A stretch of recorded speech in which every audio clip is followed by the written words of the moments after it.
सुनो, मेरे लिए भी कॉफी ले आना। और मुझे यहाँ क्यों बुलाया, वो भी इतनी जल्दी में? अरे यार वो तुमसे कुछ कहना था। हाँ, वो समझ में नहीं आ रहा कैसे कहूँ। क्या बात है, मुझसे कहने के लिए तुम्हें सोचने समझने की जरूरत पड़ती है? जो बोलना है बोल दो यार। नहीं यार, वो कल तारिका का फोन आया था। अरे ये तो बहुत खुशी की बात है। अच्छा अच्छा, तो उसने कुछ ऐसा कह दिया जिसकी वजह से तुम परेशान हो और तुम्हें मेरी सलाह की जरूरत है। तो श्रेया आज घर पे है। तो उसको देखने एक लड़का आ रहा है। Sir coffee.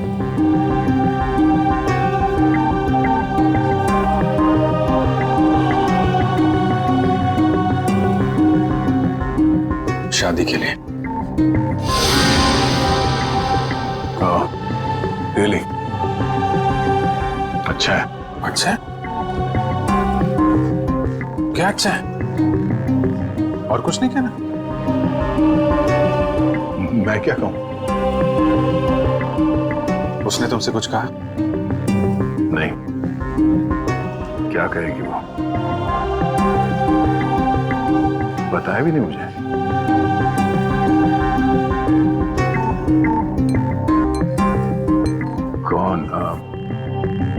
कौन है वो? उसके पिताजी के दोस्त का बेटा है। आज शाम 4 बजे वो लोग आ रहे हैं उसके घर पे। अच्छा है, श्रेया के लिए अच्छा है। सच्चाई से भागने की कोशिश मत करो दया, बात करो उससे। मैं क्या बात करूं उससे? अरे अपने बारे में, उसके बारे में। नहीं, उसने मुझसे कुछ कहा नहीं। और किसी के साथ उसकी शादी होने वाली है, वो खुश है, मैं भी खुश हूं यार। ऐसा मत कर मेरे भाई, कोई तुम्हारी तरफ हाथ बढ़ा रहा है, उसका हाथ थाम लो, इससे पहले कि देर हो जाए। अभिजीत, तुम जो कह रहे हो शायद मैं नहीं कर पाऊं यार। अरे लेकिन क्यों नहीं कह पाओगे? यार तुमने भी तो अभी तक डॉक्टर तारिका से कुछ नहीं कहा। जो काम तुम खुद नहीं कर सकते, प्लीज उस बात की नसीहत तुम दूसरों को मत दो। यार अभिजीत, सॉरी, देखो मैं ये नहीं कर सकता। खड़े हो जाओ। हाँ? मैं कहता हूँ चुपचाप खड़े हो जाओ, चलो मेरे साथ। कहाँ? अरे चलो तो। अरे यार चलो अभिजीत सुनो तो। चलो।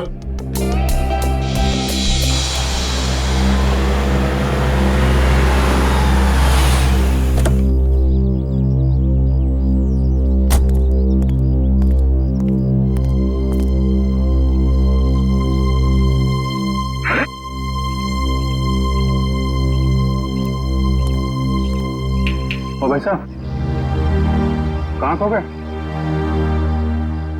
मैं सोच रहा हूँ मैं यहाँ आया क्यों?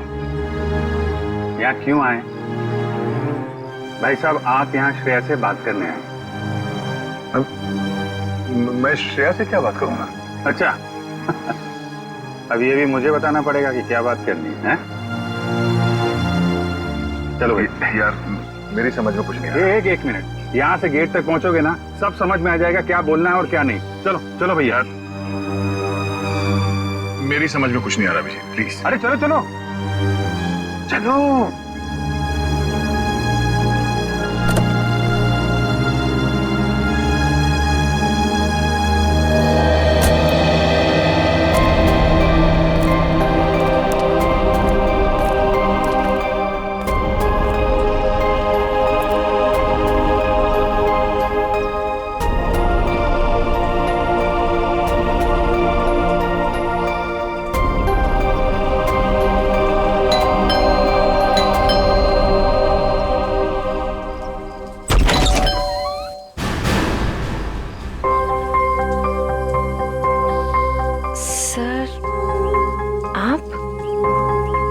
हाय श्रेया, कैसी हो तुम?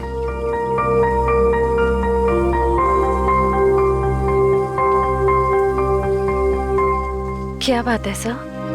वो मैं हम लोग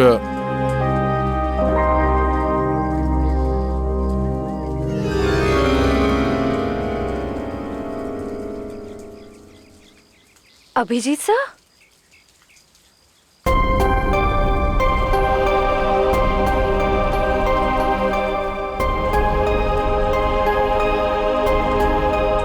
सर बोलिए ना, क्या बात है? नहीं वो वैसे ही मतलब क्या बोलना है आपको? हाँ हम लोग ऐसे मतलब अरे बेटे कौन है?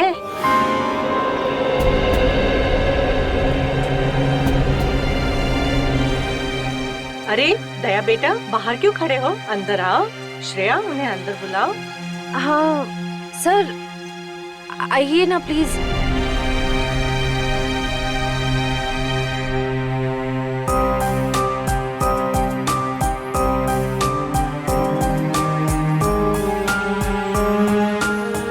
Sir please.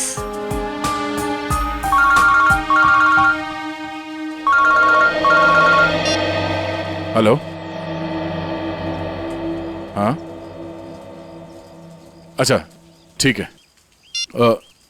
सॉरी मुझे जाना होगा, कुछ अर्जेंट काम है। मैं फिर कभी। हाँ हाँ, अब तो आना ही होगा। श्रेया की शादी में तो आओगे ना?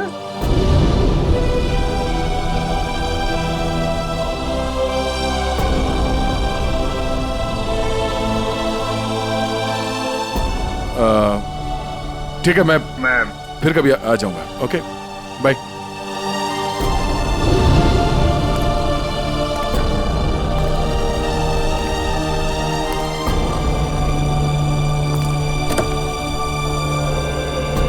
क्या हो, बात हो गई? नहीं, ये फोन आ गया, खून हुआ है, हमें जाना होगा। अरे एक मिनट, मैं जाता हूँ ना, तुम बात करो ना श्रेया से। नहीं, ये बाद में कर लेंगे, ये ज्यादा जरूरी है। यार दया, इतना अच्छा मौका मिला, ये गलती मत करो दया। अरे सुनो, मैं जा रहा हूँ ना, मैं चलता हूँ।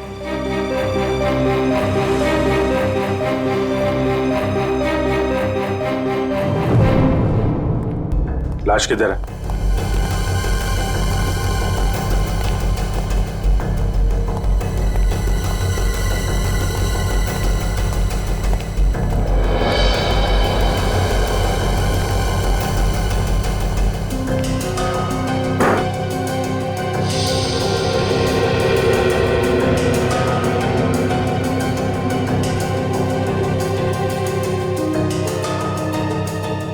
चाकू के घाव है, कई बार वार किया गया है। दोनों बॉडीज पर किसी और चोट का निशान नहीं है। और सर कोई हाथापाई के निशान भी नहीं है हाथों पर। लगता है दोनों सोए हुए थे जब इन पे हमला हुआ, उठने या भागने का मौका ही नहीं मिला। क्यों दया? हाँ, काफी तेजी से मारा है खूनी ने दोनों को अंधाधुन, छटपटा कर दम तोड़ दिया होगा दोनों ने। सर खूनी के एक्सेस ज्यादा भी हो सकते हैं। हो सकता है। कमरे की तलाशी लो, देखो हथियार कहाँ है। तुम में से किसी ने देखा खून होते हुए? नहीं साहब, हम दोनों जब अंदर आए।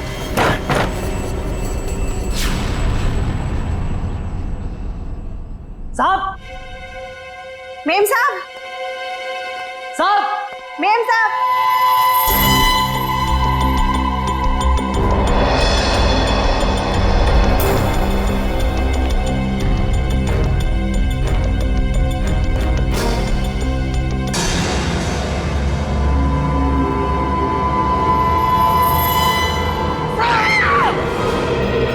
बाहर रहते हो और घर के अंदर खून हो गया है? किसी को अंदर आते देखा? नहीं साहब, कोई नहीं आया। कोई जान पहचान वाला आदमी, अजनबी आदमी?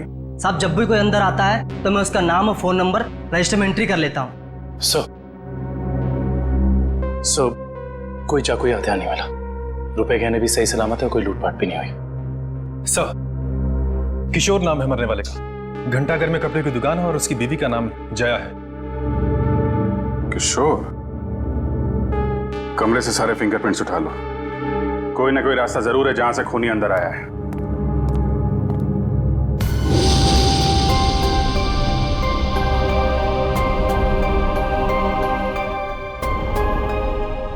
एक श्रेया आपके लिए खास है और एक श्रेया दया सर के लिए खास है।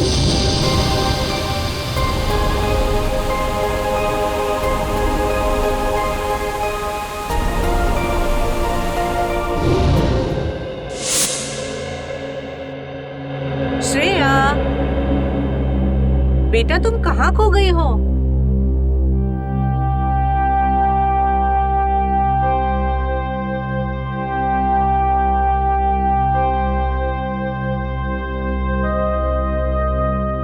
दरअसल आंटी, श्रेया अपने आने वाली जिंदगी के सपनों में खो गई है, इसलिए कुछ बोल नहीं रही।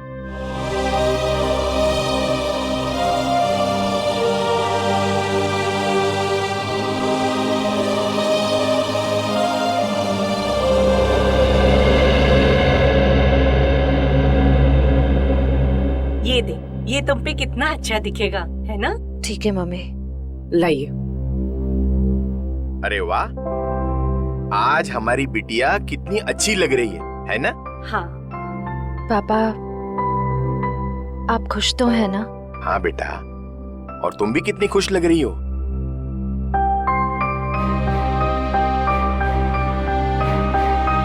देखो, हमारी तरफ से तो हाँ है, बस अब लड़का लड़की एक दूसरे को पसंद कर ले, बस। ऐसा आदमी घर के अंदर घुसा है जिससे घर वालों की पूरी जानकारी थी। हो सकता है इनकी जान पहचान वाला कोई हो जिसके पास घर की चाबी हो। आखिरी बार कब देखा तूने? साहब, कल रात को मैंने देखा था। मैं अपना काम खत्म करके चली गई थी। जब तुम यहाँ से गई तो घर में कौन कौन था? सिर्फ मेम साहब थे। साहब तब तक नहीं आए थे। क्या? साहब कब आए? साहब करीब 11 बजे आए थे साहब। अच्छा, तुम दोनों के अलावा घर में कोई था नहीं, बाहर से कोई आदमी अंदर आया नहीं, तो फिर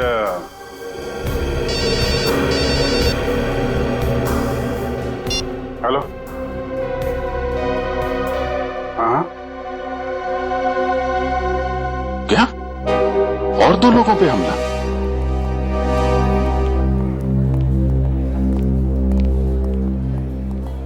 डॉक्टर साहब, मैं एसीपी प्रद्युमन, सीआईडी से। डॉक्टर साहब, आपके यहाँ प्रशांत और प्रेमा ये पति पत्नी को एडमिट किया है। उन्हें चाकू से मारा गया है। उनके बारे में पूछताछ करनी है। सर, वो दोनों हस्बैंड वाइफ की बच्चों की कोई उम्मीद नहीं थी, इसलिए मैंने किसी का इंतजार किए बगैर इलाज शुरू कर दिया है। हस्बैंड को हमने बचा लिया है, लेकिन वाइफ की तबीयत अभी भी नाजुक है। फिर उन दोनों को लाया किसने यहाँ पर? ये बंगले का वॉचमैन। अच्छा, सुनो दोस्त, क्या नाम है तुम्हारा? रमेश। क्या हुआ वहां पर, बताओ जरा। साहब, मैं बंगले के बाहर था। मैंने अचानक साहब के चीखने की आवाज सुनी। मैं भाग के अंदर गया और मैंने देखा कि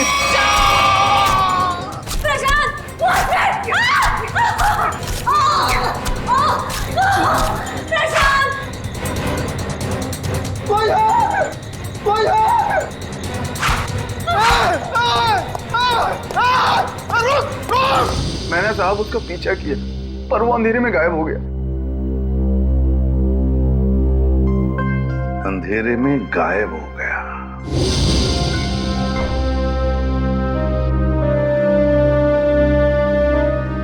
श्रेया, क्या सोच रही? अपनी किस्मत पे हंस रही थी। मतलब?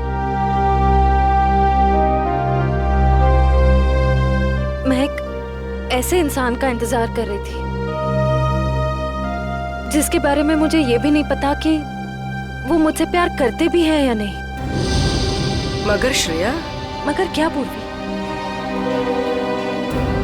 तुमने देखा ना वो कैसे चले गए। मैं समझती हूँ कि काम आ गया था, लेकिन अभिजीत सर थे ना, वो अभिजीत सर को भी तो भेज सकते थे ना। श्रेया, हो सकता है वो तुमसे बात करने आए हो।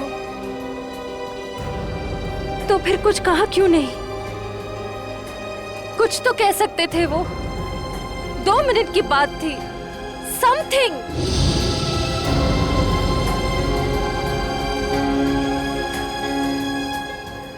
वो मुझसे प्यार ही नहीं करते। उन्हें मेरी फीलिंग्स की कोई कदर ही नहीं है। मेरे मम्मी पापा ने मेरे लिए जो सोचा होगा, अच्छा ही सोचा होगा। मैं अब उन्हें और दुखी नहीं कर सकती पूर्वी। मतलब तुम सिद्धार्थ को हाँ बोल दोगी?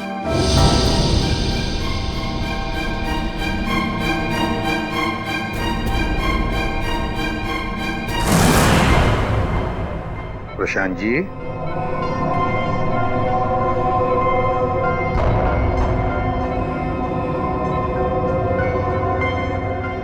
मैं एसीपी प्रद्युमन सीआईडी से। अब ठीक है। अच्छा, क्या आप बता सकोगे कि ये सब कैसे हुआ, क्या हुआ? मैं और मेरी वाइफ सो रहे थे। मेरी वाइफ ने अचानक मुझे जगा दिया। प्रशांत उठो। कोई है लग रहा है। लगता है कोई घर में घुसा है। देखो नीचे से आवाज आ रही है। 1 मिनट।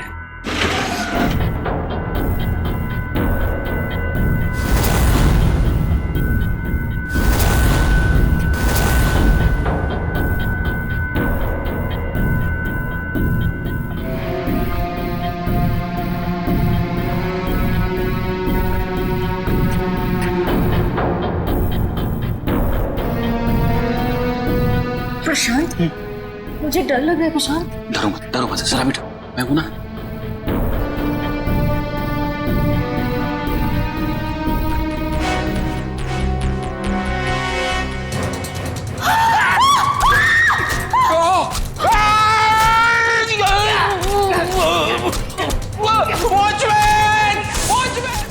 वॉचमैन ने उसे देख लिया था। वो बहुत डर गया था, तो वो भागने लगा। और फिर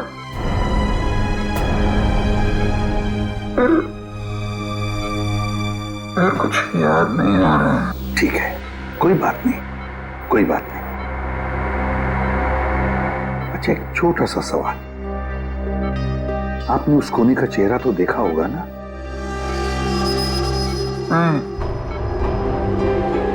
जल्दी हो गया, कुछ दिखाई नहीं दिया। चल ठीक है, आप आराम कीजिए और जल्दी ठीक हो जाइए। मैं आपसे वादा करता हूं कि हम उस खूनी को जरूर पकड़ लेंगे। मेरी वाइफ तो ठीक है ना? आप चिंता मत कीजिए। कविन,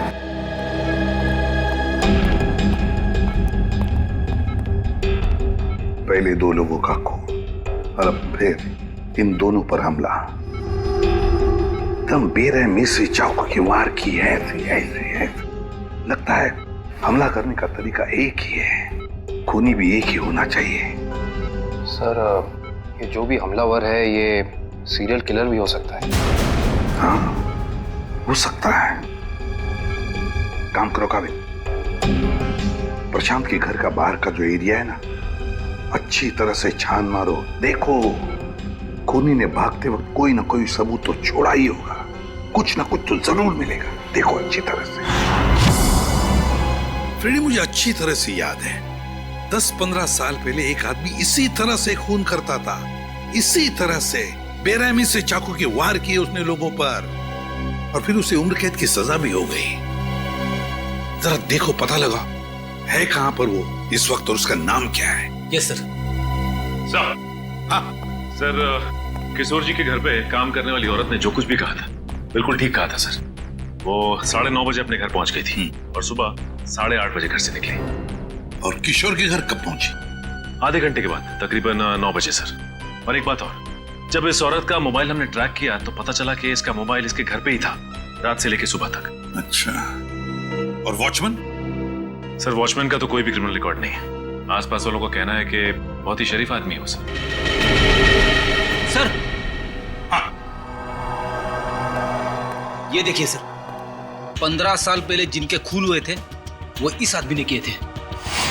नाम है पुनीत, उम्र 30 साल, सेंट्रल जेल में है। और सर ये उनके फोटो है जिनके खून हुए हैं। इनके शरीर पर भी ठीक वैसे ही चाकू के निशान है जैसे अभी मिली लाशों पे है। इस चाकू से वार किए थे उसने। बॉस पता लग गया। पहले जोड़े की मौत हुई है रात को 12 बजे और दूसरे कपल की मौत हुई है सवेरे 4 बजे। और ये देखिए, कुछ इस तरीके का है ये हथियार जिससे हमला हुआ है। ये तो बिल्कुल वैसा ही चाकू है जैसा पुनीत के रिकॉर्ड्स में है। अरे चाकू भी वैसा, खून करने का तरीका भी वैसा।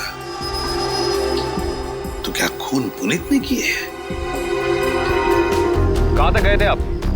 वहां तक सर, एकदम आखिरी तक। इशिता, देखो कुछ मिलता है क्या? Yes sir. आप यहां से आगे क्यों नहीं गए? साहब इसके आगे बहुत अंधेरा था, वो अंधेरे में गायब हो गया।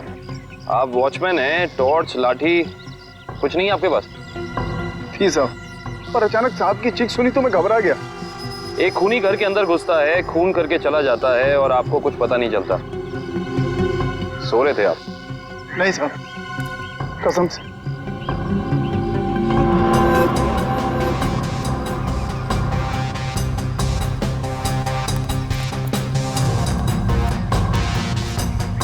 सर। हाँ करण। सर कमरे और खिड़कियों पर से सारे फिंगरप्रिंट ले लिए सर। गुड। हाँ इशिता।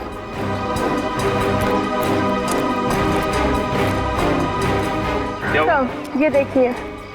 ओह।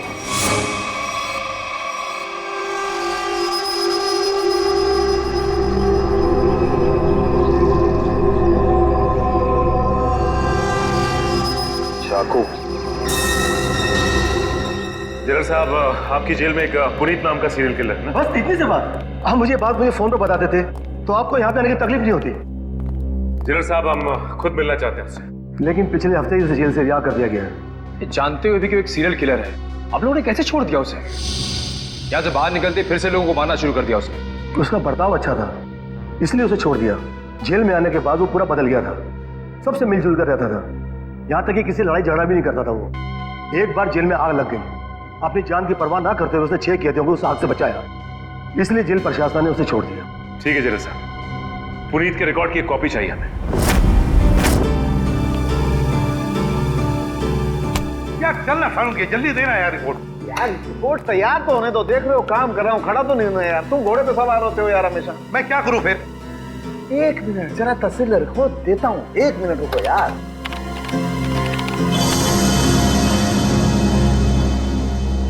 नहीं हो रहे, ये फिंगरप्रिंट्स मैच नहीं हो रहे। क्या? हाँ, हमारे डाटाबेस में जो उंगलियों के निशान हैं वो उन उंगलियों के निशान से मैच नहीं होते जो आप लोग लेके आए, जो झुलसी हुई। ये कैसे हो सकता है सालुंके साहब? सारे सबूत तो पुनीत की तरफ इशारा कर रहे हैं। लेकिन बॉस, मेरी रिपोर्ट भी गलत नहीं हो सकती। सर, हाँ सर, जेल से पुनीत की फिंगरप्रिंट्स मिले अभी के, और उसके अच्छे बर्ताव के लिए उसे रिहा कर दिया गया है। सर चेक कर दो। मगर सर अभी तो हमने पुनीत की फिंगरप्रिंट्स चेक किए थे, उसका रिजल्ट तो नेगेटिव था। 1 मिनट वैभव, ये लेटेस्ट फिंगरप्रिंट्स है ना पुनीत के, तो इन्हें चेक करने में कोई प्रॉब्लम है क्या? नहीं सर। फिर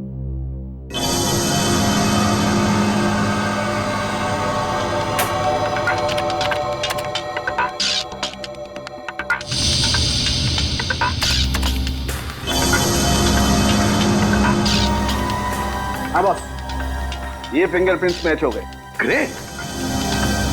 ये उंगलियों के निशान भी थोड़े से जले हुए हैं, झुलसे हुए हैं। सर इस जेलर ने बताया था कुछ दिन पहले जेल में आग लग गई थी और इस पुनीत ने उस आग में से कुछ लोगों की जिंदगियां बचाई थी। Puneet, serial killer Puneet, jail में आग लगती है तो बाकी कैदियों की जान बचाता है, अच्छे बर्ताव के लिए रिहा भी होता है। कहीं ऐसा तो नहीं कि ये पुनीत फिर से अपनी पुरानी आदतों पर उतर आया? तुम पुनीत की बेटी हो? जी सर। क्या नाम है तुम्हारा बेटा? संध्या। संध्या। अच्छा संध्या है ना? क्या ये तुम्हारी माँ है? जी सर। अच्छा एक बात बताओ बेटा, क्या तुम अकेली रहती हो या तुम्हारे साथ और भी कोई है इस घर में? मेरा छोटा भाई आशु। आशु बाहर आओ। जी दीदी। सीआईडी वाले आए हैं, पापा के बारे में पूछ रहे हैं। सर कुछ पता चला पापा के बारे में? आपके पापा आपको बता के नहीं गए कि वो कहाँ जा रहे हैं? जी सर, कल शाम को पापा को एक कॉल आया था नौकरी के लिए और पापा ने कहा मैं रात तक लौट आऊंगा, पर पापा अब तक आए नहीं और उनका फोन भी बंद आ रहा है। क्या नंबर है उनका? 125-230-82330। मेरे पापा ने कुछ नहीं किया सर। उन्होंने मेरी कसम खाई है, वो कभी कोई गलत काम नहीं करेंगे। मम्मी भी हमें छोड़कर चली गई है, उनके सिवा हमारे कोई नहीं है। मैंने पापा से कहा है कि हम सूखी रोटी खा लें, पर कोई कभी गलत काम मत करना प्लीज सर। मेरे पापा को कुछ मत करना, अब वो सुधर गए, वो कोई बुरे काम नहीं करते। अब तो दुनिया वाले भी हमें ताने देते, कहते हैं इसके पापा खूनी है। इनके घर रोज पुलिस आती है, हमसे कोई बात भी नहीं करता। अब तो रिश्तेदारों ने भी मुंह मोड़ लिया है, इसलिए मैंने आप लोग को अंदर बुला लिया ताकि किसी को पता ना चले कि हमारे घर पुलिस आई है। हमारा जीना बहुत मुश्किल हो जाता सर।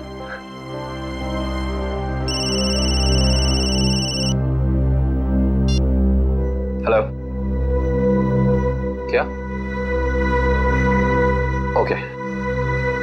क्या हुआ? सर प्रशांत जी की वाइफ प्रेमा जी की हॉस्पिटल में मौत हो गई है।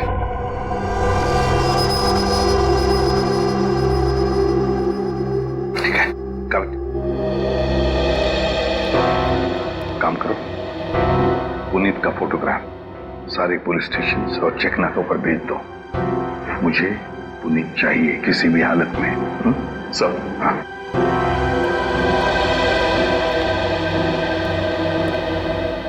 देखो बेटा, मैं तुम दोनों से वादा करता हूं, अगर तुम्हारे पापा सुधर गए हैं और उन्होंने कोई गलत काम नहीं किया है तो मैं उन्हें नौकरी दिलवाऊंगा, शहर से दूर, ठीक है? और एक बात, अगर तुम्हें किसी भी चीज की जरूरत पड़े तो मुझे फोन करना, ठीक है? चलो, अपना ख्याल रखना, ओके? सर, पुनीत शांतिनगर इलाके में है। एक लोकल कॉप रतन उसका पीछा कर रहा है। रतन से कहो उसे अपनी आंखों से ओझल ना होने दे, हमारे ऑफिसर्स आते ही होंगे अभी।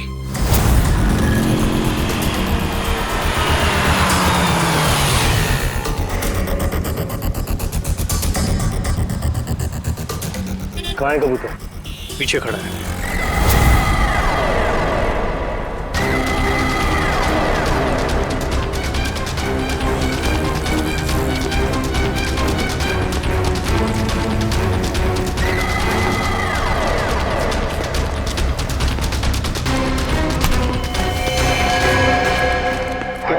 क्यों पकड़ रहे मुझे? मैंने कुछ नहीं किया। नाम पुनीत और काम।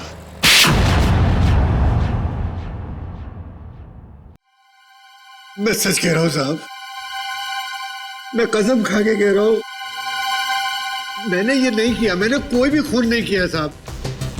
मैं सब बुरे काम छोड़ चुका हूं साहब। चुप! बंद करिए नाटक।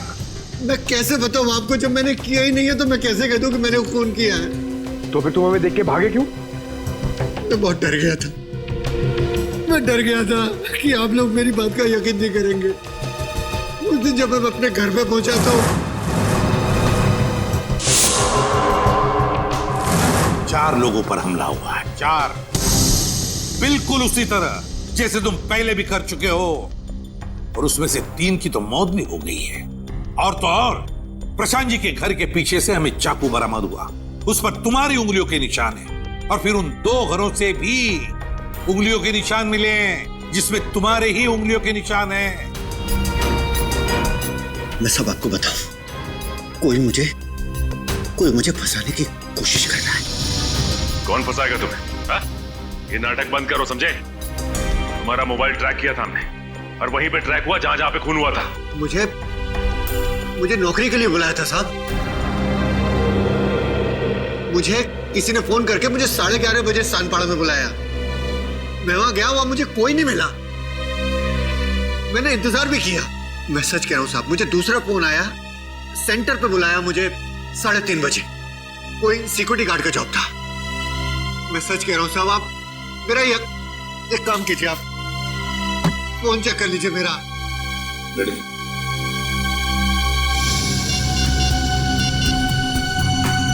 सर, पहला कॉल कल रात को आया था 10:30 बजे और दूसरा आया था 1:45 बजे। दोनों अलग अलग नंबर से कॉल किए गए हैं, अलग अलग लैंडलाइन से।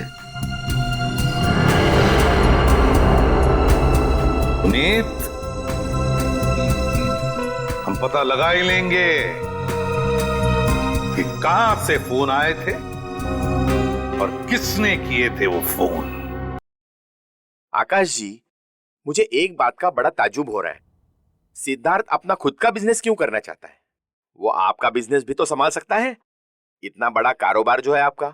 आपकी बात बिल्कुल सही है भाई साहब, लेकिन सिद्धार्थ ये साबित करना चाहता है कि मेरे सपोर्ट के बगैर वो बिजनेस में टिक सकता है कि नहीं। वैसे भी सारा कारोबार उसी का तो है, कभी भी ज्वाइन कर सकता है। Well Siddharth, I am impressed.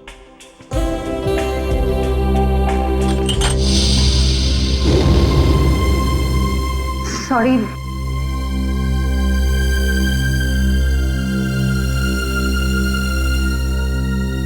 चाय कहीं हाथ पे तो नहीं गिरी आपके? नहीं, इट्स ओके।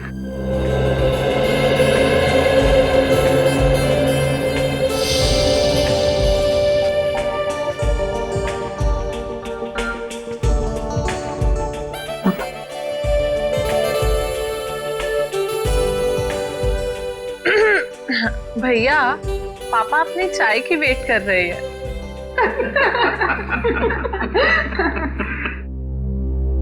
वैसे बेटा, आप क्या करते हो संडे को, I mean, छुट्टी के दिन? कुछ नहीं आंटी, थोड़ा दोस्तों के साथ घूमने चले जाता हूँ, फिरने चले जाता हूँ, कभी कभार क्रिकेट खेल लेता हूँ, एडवेंचर कर लेता हूँ थोड़ा बहुत, बस। और श्रेया बेटी, आप संडे को क्या करती हो? दरअसल हमारी CID की ड्यूटी में संडे वनडे तो होता नहीं है, तो। पर श्रेया बेटा, शादी के बाद तो CID छोड़ दोगी ना? अपनी सास का हाथ बटाओगी ना घर में?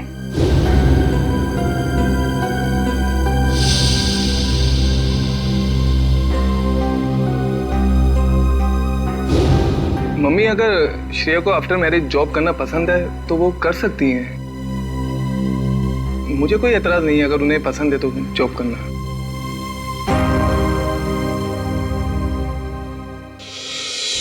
हमारे देश का कानून कहता है कि भले 10 अपराधी सजा से बच जाए, मगर एक निर्दोष को कभी सजा नहीं होनी चाहिए। निर्दोष को सजा नहीं होनी चाहिए। सर, पुनीत को जो 2 फोन आए थे वो रेलवे प्लेटफॉर्म के पीसीओ से किए गए थे, अलग अलग पीसीओ से। अच्छा, तो क्या वाकई कोई पुनीत को फंसाने की कोशिश कर रहा है? और अगर ऐसा है तो फिर वो वही आदमी कर सकता है जो पुनीत के आसपास का है। मैं ऐसे किसी भी आदमी को नहीं जानता सर। पुनीत कोई तो है जो जानता था कि तुम कब जेल से रिहा होने वाले हो। और वो ये भी जानता था कि तुम्हें नौकरी की सख्त जरूरत है। सर ये बात मेरे और मेरे बच्चों के अलावा और कोई नहीं जानता। पुनीत जी जरा ठंडे दिमाग से सोचिए, शायद हम आपकी कुछ मदद कर सकें। सोचो पुनीत। एक लेखक मुझसे मिलने आता था। लेखक? जी सर। क्यों मिलने आता था? वो कह रहा था कि वो मेरे ऊपर किताब लिखना चाहता है। मतलब कि मैं कैसे लोगों को मारता था, मैं क्या सोचता था, वगैरह वगैरह। और वो ना अपना पेन मेरे हाथ में पकड़ा देता था और कहता था कि जैसे छुरा पकड़ते थे वैसे आप इस पेन को पकड़िए। और मैं उस पेन को पकड़ता था, फिर वो मुझसे कहता था कि जैसे छुरा मारते थे वैसे आप मारिए। तो मैं मारता था वैसे, फिर वो अपने मोबाइल पे मेरी फोटो लेता था। वो कोई 6 महीने पहले मुझसे मिलने आया। बाद में 8-10 दिन के बाद में वो गायब हो गया, फिर मुझे कभी नहीं मिला। है कौन ये लेखक? क्या नाम क्या है उसका? दिखता कैसे था? सर नाम तो याद नहीं आ रहा अभी, पर दाढ़ी थी सर उसके, बाल लंबे थे तो चोटी बांधता था और आंखें उसकी नीली थी। तकरीबन सर के जैसी हाइट थी। अच्छा, रेडी? नेट से पता लगा, देखो ऐसा कोई लेखक है क्या।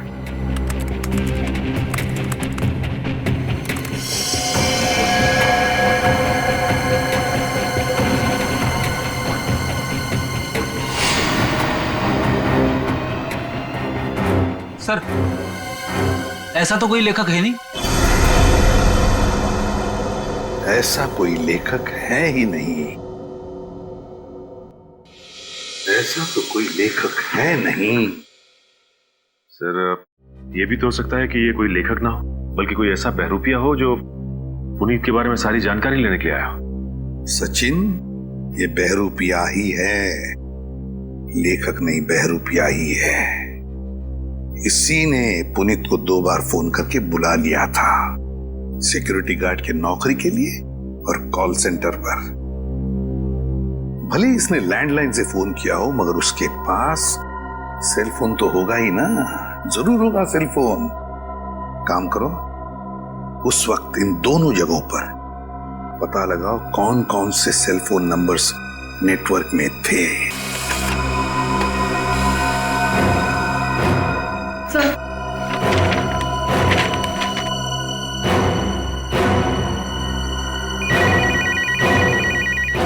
चलो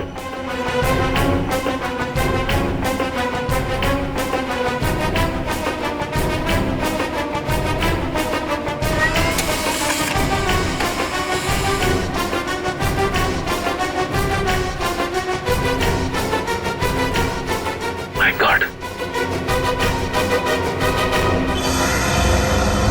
पता लग गया सर। इन दोनों जगहों पे पुनीत के नंबर के अलावा एक और नंबर है जो कॉमन है सर। 10:30 से लेकर 12:30 के बीच ये नंबर सानपाड़ा में था और 3:30 से 5:30 बजे सुबह ये नंबर सेंट्रल में था सर, जहां पे खून हुआ है। तो सचिन, पता लगाओ ये किसका मोबाइल नंबर है।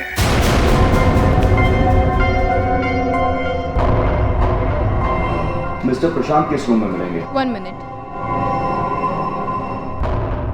Deluxe room number 4।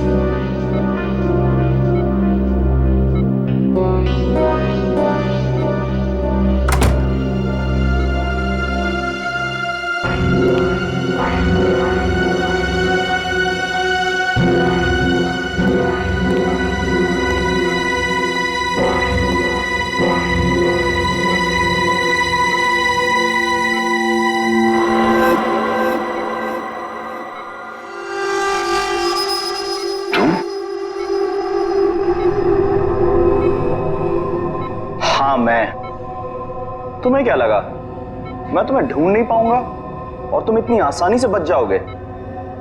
ऐसी बात नहीं है, मेरी हालत तो देखो। हालत कुछ भी हो, मुझे मेरे पैसे चाहिए। कितना बड़ा रिस्क लिया है मैंने, कुछ भी हो सकता था। जान तो नहीं जाती ना। मैंने तो अपने आप पर हमला करवाया है, अपनी जान दांव पर लगाई है, अपनी बीवी को खून करवा दिया। इससे ज्यादा तो कोई रिस्क नहीं होता। वैसे भी हमारा काम अभी खत्म नहीं हुआ है। हमारा काम अभी बाकी है। हमें इसी तरह और 3-4 खून करने पड़ेंगे ताकि उस आईडी को पता चले कि ये कोई सीरियल किलर का काम है।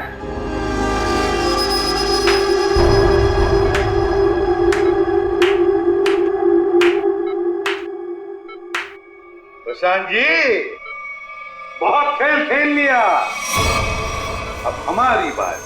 अब हम खेल खेलेंगे तुम्हारे साथ।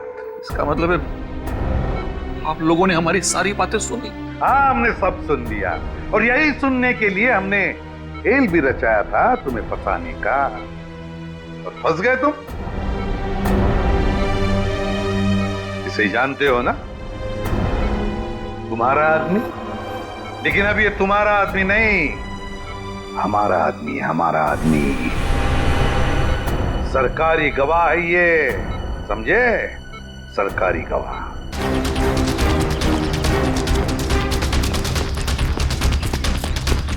पकड़ो, साथ पकड़ो।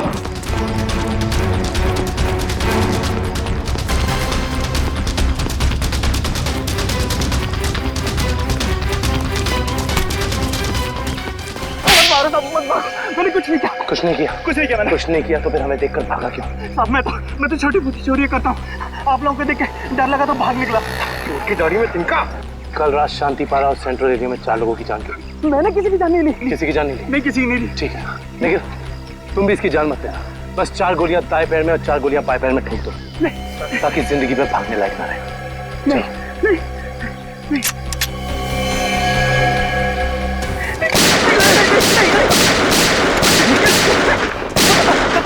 बताता हूँ, मुझे ऐसा करने के लिए किसी ने पैसे दिए।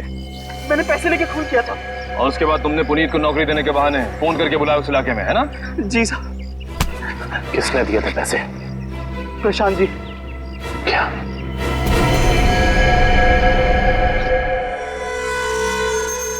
ना पड़ा धोखा। तुम्हें क्या लगा सिर्फ तुम ही धोखा दे सकते हो, हम नहीं? बताओ, क्यों किया तुमने ये सब? अपनी बीवी से बदला लेने के लिए। मैं कितना प्यार करता था उससे, क्या कुछ नहीं किया मैंने उसके लिए। और उसने मुझे धोखा दिया।